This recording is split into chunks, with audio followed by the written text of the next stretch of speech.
Good morning, students. This is Arun Kumar Chaurasia from Shivbraj Singh Children Academy. Welcome in online class. In previous lecture, we have already read about how did men become ruler in the past and origin of Janpad and Mahajanpad. Today, we will read some another topic. So the first is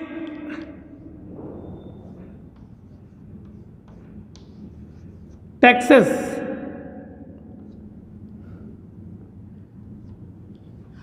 King as the ruler of the Mahajanpads were building huge fort and maintaining big armies, so they needed more resource.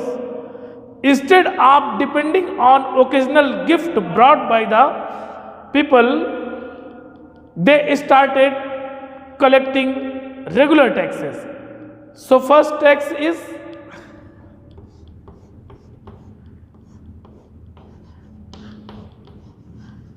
taxes on crops.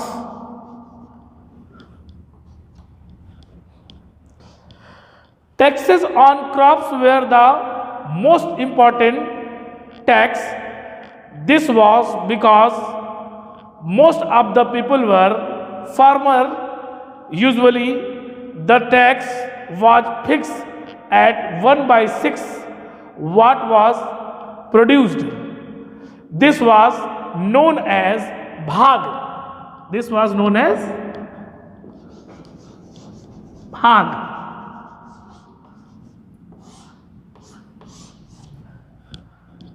Second,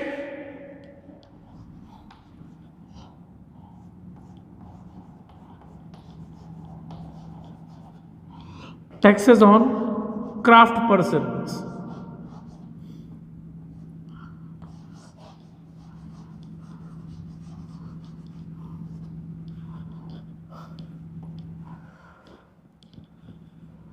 There were taxes on craft person in the form of labor. Example, weaver and carpenter one day in a month work for king. Third,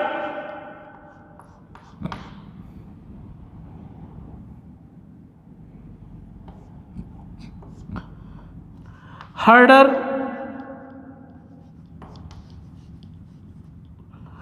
were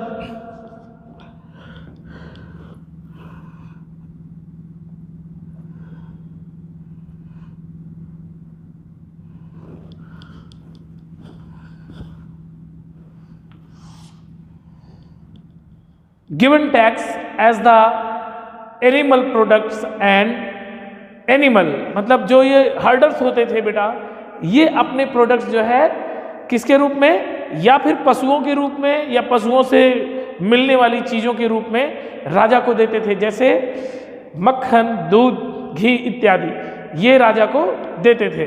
then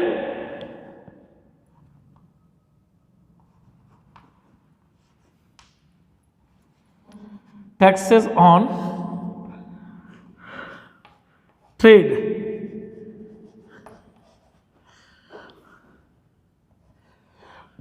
Trader paid the tax king when they brought or sold anything. Then fifth, hunter gatherer.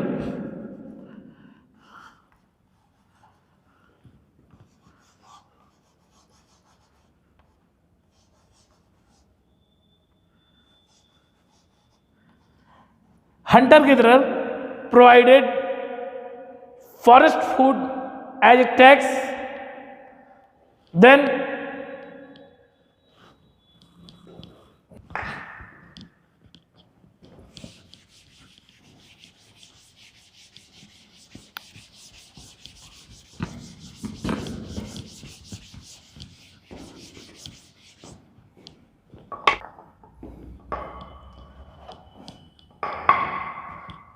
Then agriculture.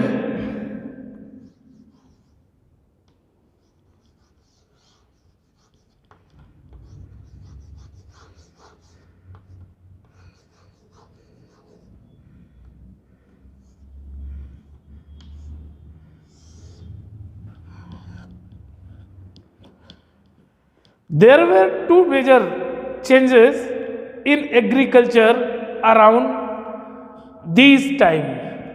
First,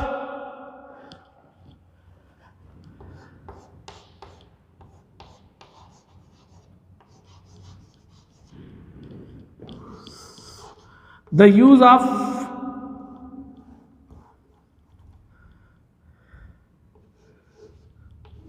iron plough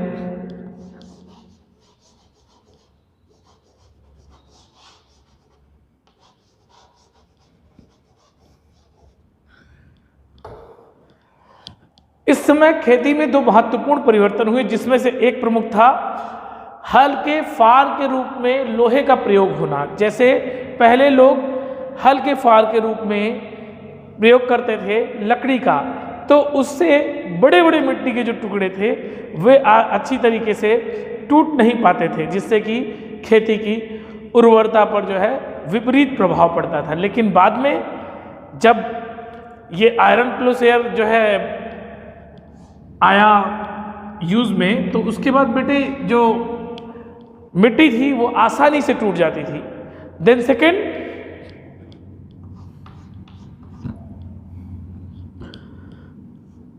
the people of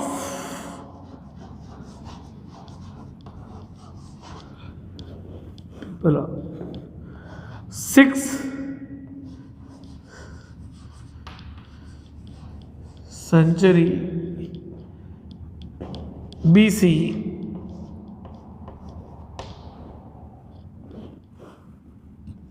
were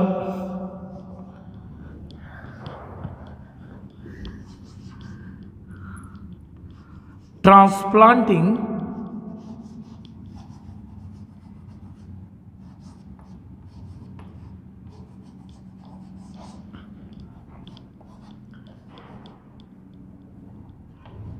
paddy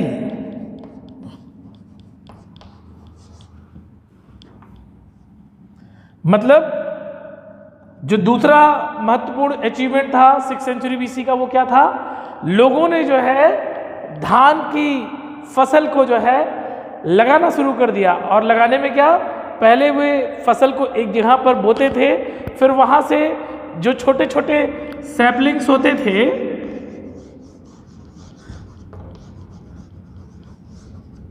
उनको जो है वहां से निकालकर किसी दूसरी जगह transplant करते थे। और इसके बाद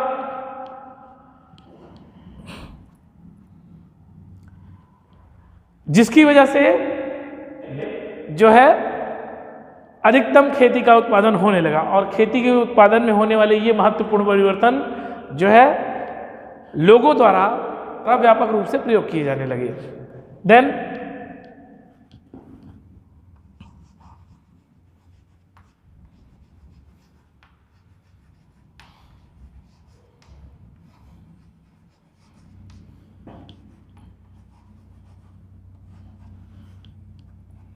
administration. In the monarchical form of government, the king was the supreme authority. They maintained large army and built fortification around his capital to protect his people. The army also helped him to expand their area. मतलब जो राजा होता था वो जो है राजतंत्र में सर्वोच्च सत्ता होती थी और वो एक बहुत बड़ी आर्मी अपने साथ रखता था। इसके अलावा अपना जो मुख्य शहर या कैपिटल सिटी जो उसकी राजधानी होती थी उसके चारों तरफ बड़ी दीवार का जो है सुदृढ़ीकरण कराता था, यानी एक बड़ी सी दीवार का निर्माण कराता था और जिससे वहाँ पर रहने वाले लोगों की सुरक्षा हो सके। इसके अलावा राजा की जो सेना थी वह राजा को अधिक से अधिक क्षेत्र विस्तार में मदद करती थी। Then the king was also advise by a group of members. The सेनापति राजा को जो है बेटा हमेशा जो है राजा को सैन्य संबंधित समस्त सलाह देता था। इसके अलावा द आमात they are minister of different sector, और ये विभिन्न विभिन्न क्षेत्रों में राजा को एडवाइस देते थे। देन द प्राइस्ट पुरोहित, जो कि इसका राज पुरोहित होता था, इससे भी राजा सलाह लेते थे। और द बलि साधक,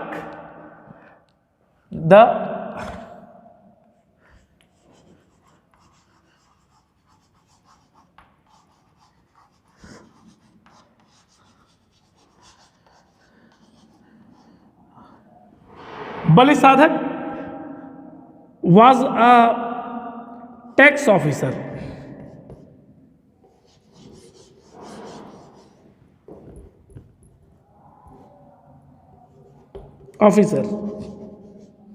जो बलि साधक होता था वो टैक्स ऑफिसर होता था और राजा को टैक्स संबंधित विभिन्न तरह की एडवाइसेस दिया करता था। इसके अलावा ग्रामणी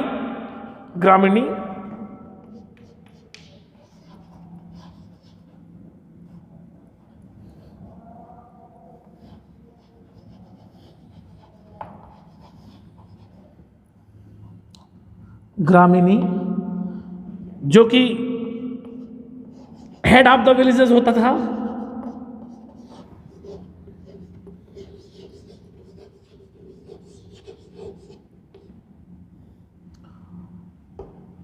जो कि गांव का एक प्रमुख होता था, वह राजा को ग्राम संबंधित विभिन्न तरह की जो है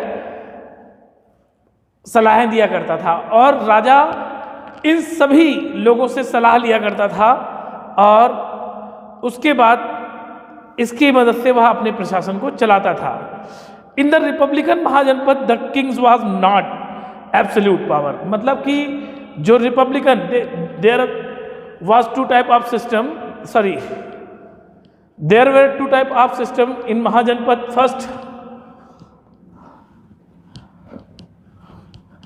first monarchical system,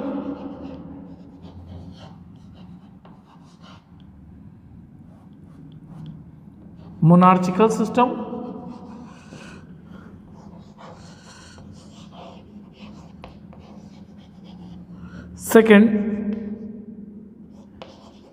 Republican system,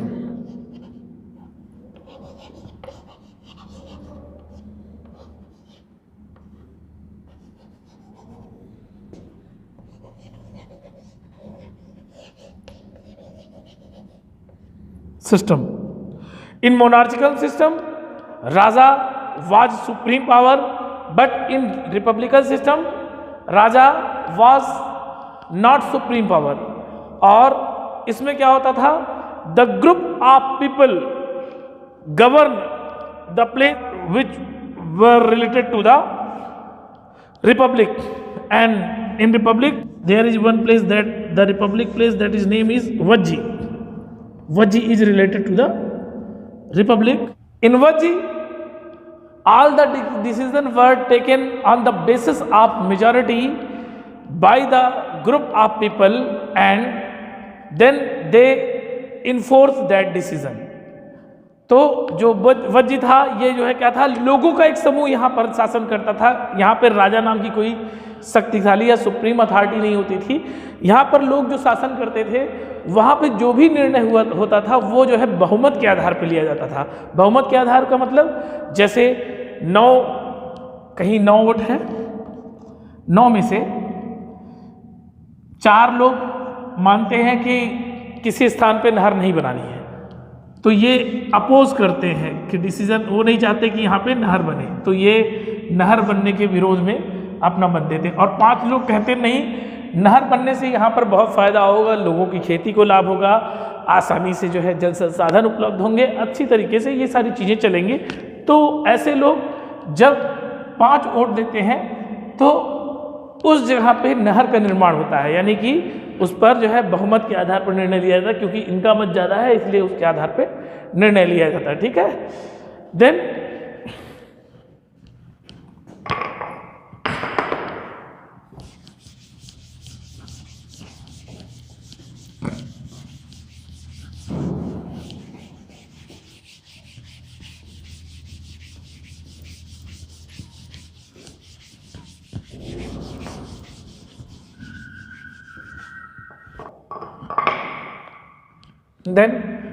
society,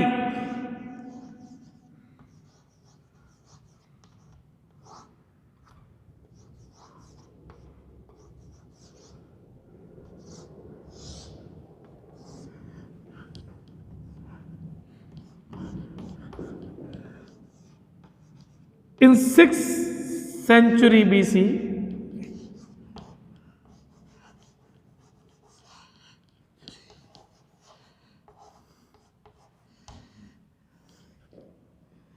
the caste system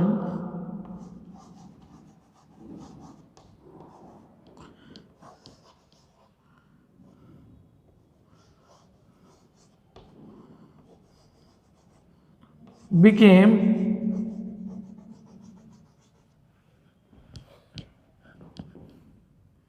even more rigid.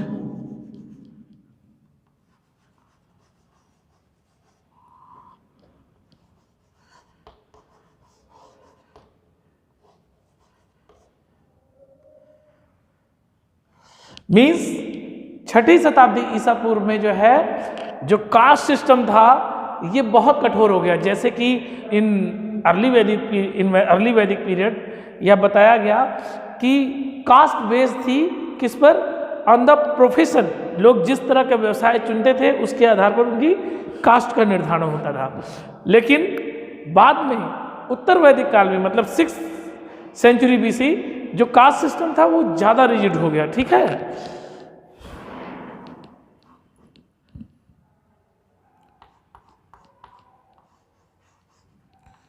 Strict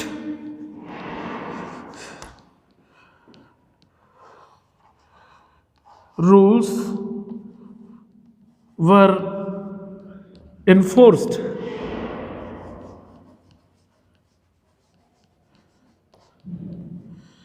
मतलब कड़े नियम लगाए गए। इसमें जो है जो कास्ट सिस्टम था वो किस बेस पे हो गया, on the basis of birth. इसमें जो कास्ट सिस्टम था वो बर्थ के आधार पे हो गया और उस पर कठोर नियम लगाए गए। जैसे एक जात में पैदा होने वाला व्यक्ति दूसरे व्यवसाय को नहीं अपना सकता, इस तरह के नियम लगाए गए।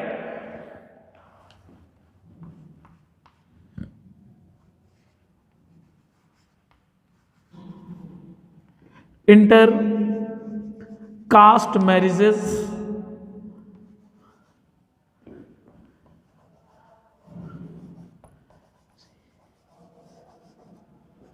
And interdining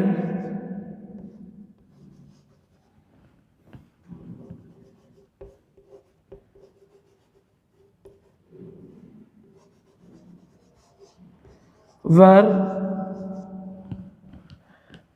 not allowed.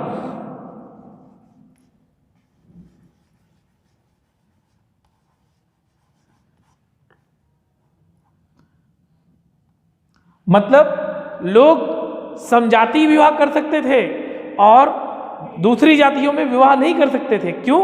क्योंकि इंटर कास्ट मैरिज जो है बैन कर दी गई थी, वो अलाउ नहीं थी।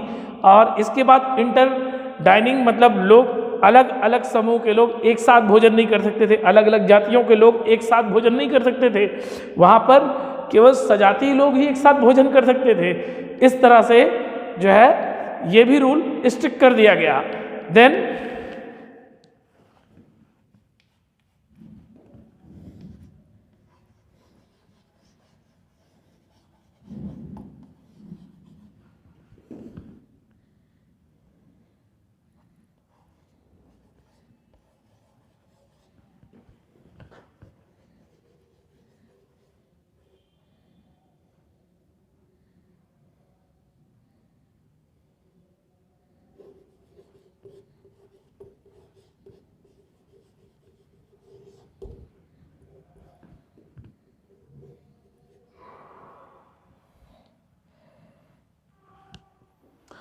जो प्रोफेशंस थे उनको जो है बेटा अनुवांशिक बना दिया गया। मतलब जैसे किसी लोहार के यहाँ कोई पैदा होता है या किसी कारपेंटर के यहाँ कोई पैदा होता है या तो वो जो है बेटे उसका पुत्र भी कारपेंटर ही होगा।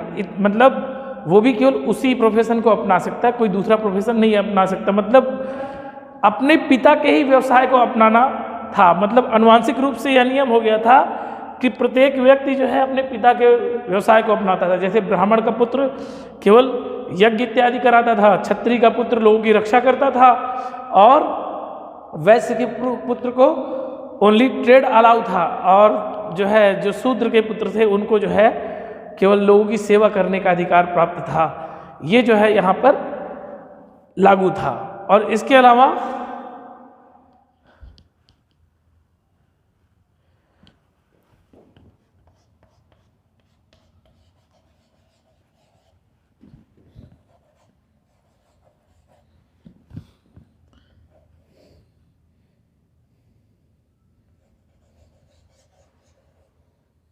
there were separated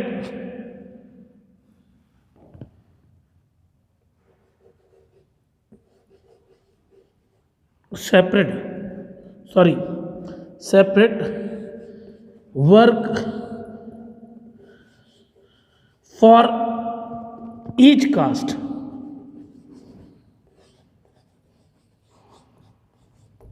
जो प्रत्येक जाति के लोग थे उनके कार्य का निर्धारण हो चुका था, और प्रत्येक जाति के लोगों को अपना अपना ही कार्य करना था। उन सब के कार्य अलग अलग विभाजित कर दिए गए थे। मतलब जो श्रम विभाजन का आधार था, लोगों को 4 भागों में बांटा गया श्रम विभाजन के आधार पे।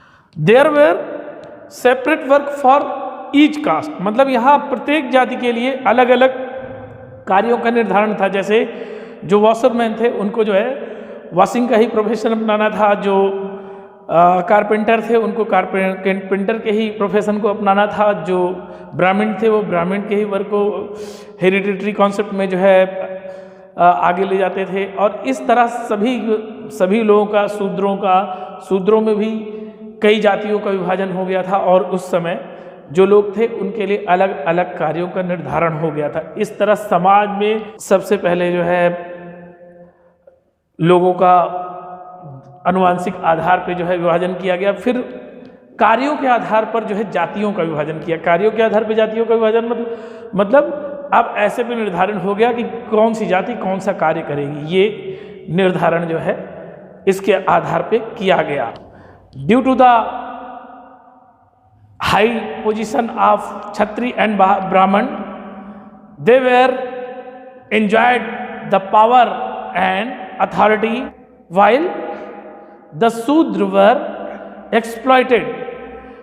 They did not enjoy any type of work, and for Shudra the education was not allowed. जो शूद्र थे उनको जो है शिक्षा प्राप्त करने का अधिकार नहीं था, और उनको अनटचेबल्स सोसाइटी में अनटचेबल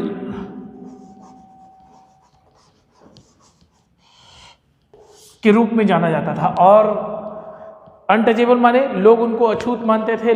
वे लोग अपनी बिरादरी थी उसको छोड़कर किसी अन्य बिरादरी के यहाँ या अन्य किसी वर्ग के यहाँ जो है पानी नहीं ग्रहण कर सकते थे। उनको शिक्षा लेने का अधिकार नहीं था, उनको केवल सेवा करने का अधिकार था, उनको यज्ञ में शामिल होने का अधिकार नहीं था। ये सारे अधिकार उनको नहीं दिए गए। इस कारण से शूद्रों का एक वर्ग बहुत उपेक्षित रहा।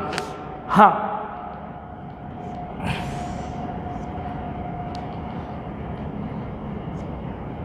शूद्र were oppose the caste system and so they accepted the Jainism and Buddhism which are emerged during 6th century BC। जब 6ठी शताब्दी ईसा पूर्व में जो शूद्र लोग थे अपनी दयनीय स्थिति की वजह से या अपने साथ होने वाले इस तरह के जो है के व्यवहार को सही नहीं मानते थे, इसलिए उन्होंने जैन और बौद्ध धर्म को स्वीकार किया। क्योंकि इस दौरान जो जैन और बौद्ध धर्म थे वहाँ पर किसी तरह का कोई कास्ट सिस्टम नहीं था। मतलब सभी there is no caste system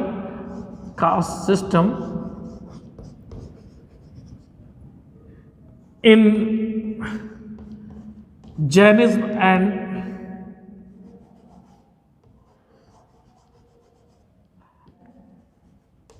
Buddhism।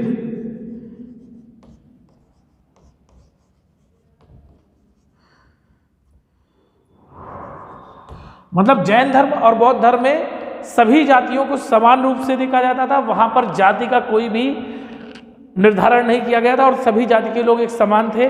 और इस तरह पे वहाँ पर जो है शूद्र जो ज़्यादातर उपेक्षित थे वो भी जाकर उन्होंने जैन धर्म और बौद्ध धर्म ग्रहण किया, जिससे कि उनकी स्थिति भी सामान्य हो सके और उन्होंने बौद्ध और जैन धर्म की शिक्षा ली। So this is all about taxes, agriculture, administration and society of 6th century BC. We will meet in next lecture. Thank you.